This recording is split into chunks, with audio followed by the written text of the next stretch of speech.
अस्सलाम वालेकुम नाज़रीन, जहांज़ीब अब्बासी एक नए यूट्यूब प्रोग्राम के साथ हाज़िर है। इस वक्त पूरे मुल्क में एक ही डिस्कशन है कि आम इंतखाबात कब होंगे। इसी मामले के ऊपर मुल्क भर की वकला तंजीमें जो हैं वो सरापा एहतजाज हैं और उसके साथ साथ जनाब ऑल पाकिस्तान वकला कन्वेंशन के इनेकाद किए जा रहे हैं।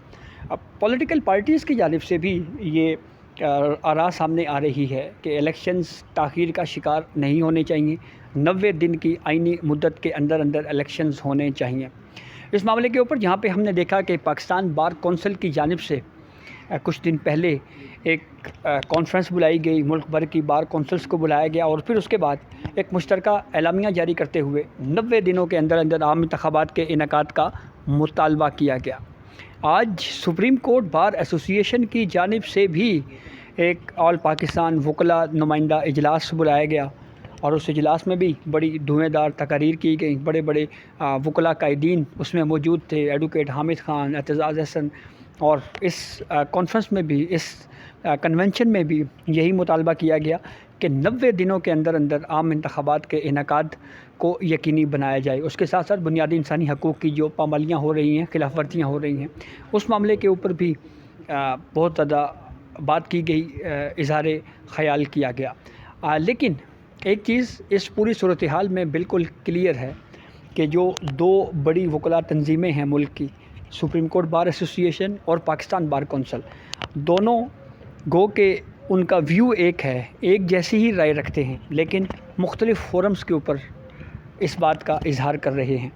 अलग अलग फोरम्स के ऊपर हैं, इकट्ठे नहीं हैं, यूनाइट नहीं हैं। एक तो ये चीज़ बिल्कुल स्टैब्लिश है। दूसरा, अगर हम देखें पाकिस्तान बार कौंसिल के जो एलामिया जारी किया गया, जो करारदाद मंजूर की गई कन्वेंशन के बाद, उसमें पाकिस्तान बार कौंसिल की जानिब से ये कहा गया कि सदर मुमलिकत जो है उनको किसी से भी मुशावरत की ज़रूरत नहीं है, वो तारीख़ का ऐलान करें। अब सदर मुमलिकत तारीख़ का ऐलान क्यों नहीं कर रहे, ये बहुत अहम सवाल है और इस सवाल में बहुत सारे राज भी शायद छुपे हुए हों कि सदर मुमलिकत क्यों तारीख़ का ऐलान नहीं कर रहे। क्या वो किसी मसलहत का शिकार हो गए हैं, कोई और वजह है। कुछ अहम मुलाकातें भी सदर मुमलिकत से की गईं कुछ दिन पहले, मीडिया पे उस पर बड़े चर्चे रहे और ऐसी सूरत हाल में सदर मुमलिकत का मुकम्मल खामोश रहना और इस हवाले से कोई चीज़, कोई स्टेटमेंट सामने ना आना, इसके ऊपर भी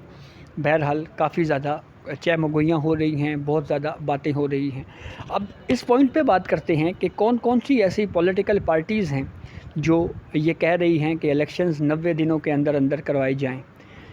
JUI-FA की जानिब से ये मुतालबा किया गया कि इलेक्शंस 90 दिन से ज़्यादा ताख़ीर का शिकार नहीं होने चाहिए। पाकिस्तान पीपल्स पार्टी भी ये मौक़िफ़ रखती है कि इलेक्शंस 90 दिन से ज़ायद ताख़ीर का शिकार नहीं होने चाहिए। पाकिस्तान तहरीक इंसाफ़ जो कि इस वक्त ज़ेर अताब है, जो कुछ सूरत हाल है आपके सामने है, उनका भी ये मुतालबा है कि इलेक्शन विदिन 90 डेज़ करवाए जाएँ। कहा यह जा रहा है कि 90 दिन से ज़्यादा ताख़ीर में इलेक्शंस पाकिस्तान मुस्लिम लीग नून के लिए भी सूटेबल नहीं होंगे। एक तो ये पॉलिटिकल पार्टीज़ का व्यू बिल्कुल क्लियर है। दूसरी जानिब अगर हम बात करें कि ये जो इस वक्त वकला इकट्ठे हुए हैं, इनमें जहाँ पे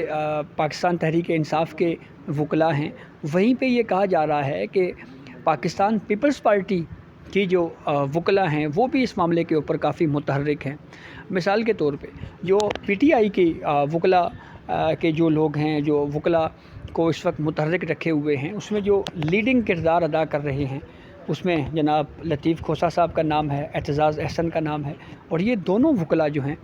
इनकी पॉलिटिकल एफिलिएशन पाकिस्तान पीपल्स पार्टी के साथ है। तो क्या पाकिस्तान पीपल्स पार्टी अपने इन वकला को साथ में जो है वो सपोर्ट कर रही है इस मामले के ऊपर? ये बहरहाल एक बहुत अहम सवाल अपनी जगह के ऊपर मौजूद है। और इस पूरी सूरत हाल में जो petitions supreme court of Pakistan में आ रही हैं, मिलिट्री कोर्ट्स के हवाले से, बार कौंसिल्स भी इस मामले पे काफ़ी ज़्यादा एक्टिव होती जा रही हैं, तो सूरत हाल जो है वो आहिस्ता आहिस्ता वाज़ेह होती जा रही है। सुप्रीम कोर्ट बार एसोसिएशन की जानिब से आज जो एलामिया जारी किया गया, उसमें भी 90 दिनों में आम इंतखाबात के इनेकाद का मुतालबा किया गया और 90 दिनों में आम इंतखाबात के इनेकाद के साथ साथ जो بنیادی انسانی حقوق کی پامالیاں ہو رہی ہیں اس کے اوپر بھی بات کی گئی، اور اس کے ساتھ ساتھ جس طرح سے سیاسی کارکنان کو گرفتار کیا گیا، حراست میں رکھا گیا، اس حوالے سے بھی یہ مطالبہ کیا گیا کہ ان کارکنان کو بھی جو سیاسی بنیادوں کے اوپر جن کی گرفتاریاں ہوئی ہیں ان کو رہا کیا جائے۔ پھر اس کے بعد جو خواتین کارکنان ہیں ان کی بھی رہائی کا مطالبہ کیا گیا، اور یہ بھی ایک پوائنٹ مشترک ہے between Pakistan bar council and supreme court bar ایسوسی ایشن کہ ملک میں جو بڑھتی ہوئی مہنگائی ہے اس کو کم کیا جائے، بجلی، گیس اور پیٹرول کی قیمتوں میں جو بہت زیادہ اضافہ ہوا ہے اس اضافے کو فوری طور کے اوپر واپس لیا جائے۔ لیکن اس پوری صورتحال کو اگر ہم ایک اور زاویے سے دیکھیں تو ایک خبر تو پھر یہ بھی ہے کہ جو موجودہ چیف جسٹس ہیں عمر عطا بندیال صاحب وہ 16 سپٹمبر کو ریٹائر ہو جائیں گے، پھر نئے چیف جسٹس قاضی فائز عیسیٰ صاحب آئیں گے۔ تو جسٹس قاضی فائز عیسیٰ جب چیف جسٹس آف پاکستان بنیں گے، ادھر سے یہ وکلاء کی طرف سے جو ایک متحرک ہمیں نظر آ رہے ہیں وکلاء برادری، تو یوں لگ رہا ہے کہ یہ پوری وکلاء برادری جو ہے وہ ایک وقت ایسا بھی آ سکتا ہے جب جسٹس قاضی فائز عیسیٰ صاحب کے ساتھ کھڑی ہو جائے اور ایک اسٹرینتھ ان کی بن جائے، مزید وہ ایک مضبوط چیف جسٹس آف پاکستان کی صورت میں جو ہیں وہ سامنے آئے۔ اور آج بھی جو سپریم کورٹ بار ایسوسی ایشن کی جانب سے جو یہ اجلاس بلایا گیا تھا اس میں حوالے جنرل مشرف دور میں جو وکلاء کی اسٹرگل تھی اس کے دیے گئے، وکلاء تحریک کے اوپر بات کی گئی، ایڈوکیٹ اکرم شیخ بھی یہاں پہ موجود تھے، انہوں نے بھی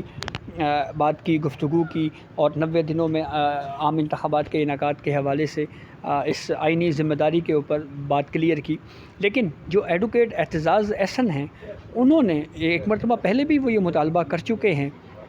chief justice of Pakistan Umar Ata Bandial صاحب سے کہ جو امپورٹنٹ نوعیت کے کیسز ہیں ان کو وہ چھوڑ کے نہ جائیں بلکہ فیصلہ کر کے جائیں۔ آج پھر اسی مطالبے کو ایڈوکیٹ اعتزاز احسن نے دہرایا ہے، اور دہراتے ہوئے یہ کہا ہے کہ میں پھر دوبارہ ریکویسٹ کرتا ہوں chief justice of Pakistan Umar Ata Bandial صاحب سے کہ کم از کم ملٹری کورٹس کے خلاف جو